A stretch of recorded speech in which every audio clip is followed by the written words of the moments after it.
Students, class 12 physics, chapter 1st, electric charges and field.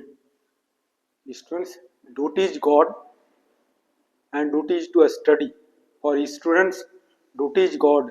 तुम्हारा कर्म ही भगवान है और तुम्हारा कर्म जो है duty is to study.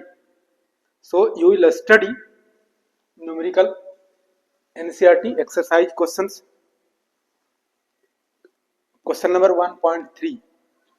Check that the ratio K square by GME and P is dimensionless. First part of question. Look up a table of physical constants. एक टेबल है जिसमें फिजिकल कांस्टेंट दिया हुआ है, सबका वैल्यू है, नहीं जी का वैल्यू मालूम है, के का, ई का, M E M P, mass of electron, mass of proton मालूम है. कहता है टेबल देखो कांस्टेंट का और determine the value of this ratio, इस रेशियो का वैल्यू फाइंड आउट करो. इसका वैल्यू कितना हो गया. What does the ratio signify, ये रेशियो जो है क्या सिग्निफाई करता है, क्या कहता है, ठीक है, क्या बताता है. तो now there are three parts. So this you will prove dimensionless. Dimensionless prove करने का दो मेथड है. या तो ये सभी फिजिकल क्वांटिटी का यूनिट्स लिख दो, अगर वन आ गया दैट इज डायमेंशनलेस, या डायमेंशनल फॉर्मूला लिख दो, K E G M E M P का डायमेंशनल फॉर्मूला. इस तरह से प्रूव कर सकते हो. इजी रहेगा यूनिट्स लिखना. Now what is this, three parts question में है. तो फर्स्ट ये third, what does the ratio signify, ये थर्ड पार्ट को हम लोग सॉल्व करते हैं. फर्स्ट ये क्या है, कहां से आया. ये हमारा पार्टिकल है, इलेक्ट्रॉन, चार्ज और electron E, mass of electron M E. ये पार्टिकल है, proton, mass of proton M P, और चार्ज ऑन प्रोटॉन ई. दोनों का चार्ज सेम है बट अपोजिट और नेगेटिव. इलेक्ट्रॉन का चार्ज नेगेटिव है और प्रोटॉन का चार्ज पॉजिटिव है. तो दोनों के बीच क्या फोर्स लगता है, ग्रेविटेशनल फोर्स, और क्या लगता है, इलेक्ट्रोस्टैटिक फोर्स. दोनों फोर्स जो है, इलेक्ट्रॉन है, प्रोटॉन है, एट्रैक्टिव फोर्स, और ग्रेविटेशनल फोर्स तो एट्रैक्टिव है, दोनों एट्रैक्टिव फोर्स है. तो अब ये इसका रेशियो क्या हो गया. अब देखो ये दोनों चार्ज है, according to Coulomb's law, electrostatic force क्या होगा, के, या 1/4πε भी लिख सकते हो, या के लिख सकते हो, के, और दोनों का charge, product of charge, E into E square by ये डिस्टेंस. दोनों चार्ज जो है सेपरेटेड है बाय डिस्टेंस अर्थ, क्या होगा, R square. Now gravitation, according Newton's law of gravitation, gravitational force between electron and proton, F G is equal to G mass of electron M E, mass of proton M P, और distance between R square. अगर यहाँ value इसके place पे put करते हैं, this is equal to, first you can find out this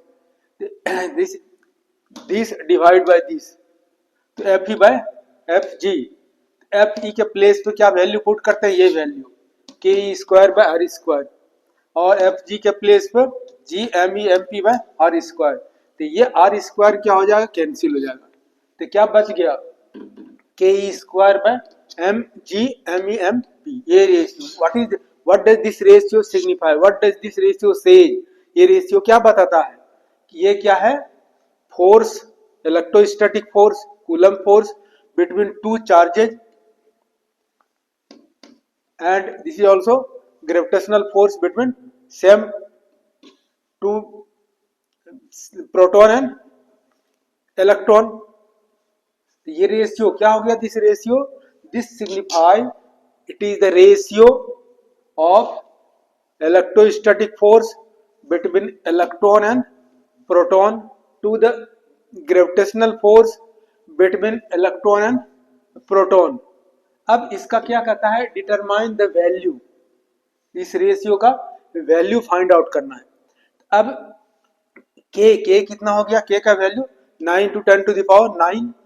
charge on electron 1.6 × 10⁻⁻19. कहता है table use करने के लिए, या आप लोगों को याद रखना चाहिए, ये जी का वैल्यू क्या है, जी का वैल्यू 6.67 × 10⁻11, और mass of electron 9.1 into 10 to the power minus 31 into mass of proton 1.66 into 10 to the power minus 27। इसको सॉल्व करने के बाद क्या आ जाएगा 2.29 10 टू द पावर 39।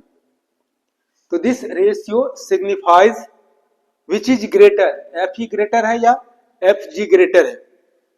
एक तो 3 पार्ट है, तो डिटरमाइन द वैल्यू, इस रेशियो का वैल्यू कितना हो गया, इतना हो गया।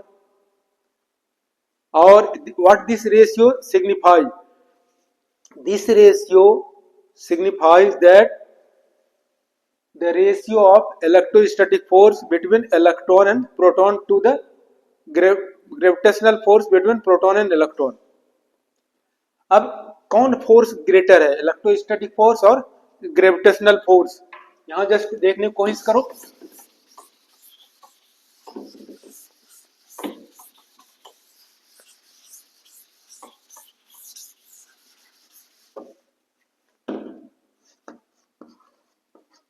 ये हो गया हमारा F E by F G is equal to कितना हो गया 2.29 इंटू 10 टू द पावर 39। अब देखो क्या हो जाएगा, F E is equal to 2.29 into 10 to the power 39 और ये F G electrostatic force is this much time gravitational force। तो क्या हो जाएगा, एफ ई जो है F E is very greater than F G. तो ग्रेविटेशनल फोर्स क्या है, बहुत लो है। ठीक है, अब ये कैसे प्रूव करोगे, डायमेंशनल।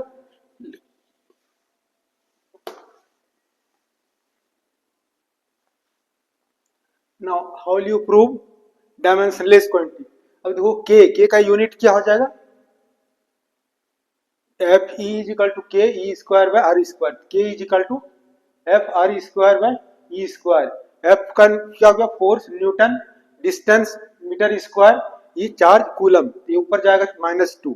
अब जी का यूनिट क्या हो जाएगा, F R square by M E M P. F का यूनिट क्या हो जाएगा, न्यूटन, डिस्टेंस का मीटर स्क्वायर और kg into kg, so kg -2। अब यहाँ के प्लेस पे वैल्यू पुट कर सकते हैं, न्यूटन मीटर स्क्वायर कूलम -2। अब ये चार्ज जो है, चार्ज ऑन इलेक्ट्रॉन कूलम है, कूलम स्क्वायर। अब जी का वैल्यू क्या हो जाएगा, न्यूटन मीटर स्क्वायर केजी -2। अब मास of electron KG, mass of proton KG. ये क्या हो जाएगा, ये न्यूटन हम कैंसिल कर सकते हैं, मीटर स्क्वायर कैंसिल कर सकते हैं, और यहाँ c टू द पावर क्या होगा, प्लस हो जाएगा, पावर बेस सेम है, पावर ऐड हो जाएगा, पावर 0 हो जाएगा। और यहाँ पर क्या हो जाएगा k2 -2, यहाँ k2 1 और 1, k2 द पावर kg 2 हो जाएगा, यानी kg भी क्या हो जाएगा 0 हो जाएगा, यानी 1 हो जाएगा। मैं पढ़ा है x to the power 0 is equal to क्या आता है 1, तो c टू द पावर कितना हो जाएगा, ये 1 हो जाएगा। This you are getting 1 1, so it will be 1, that is dimensionless constant, dimensionless।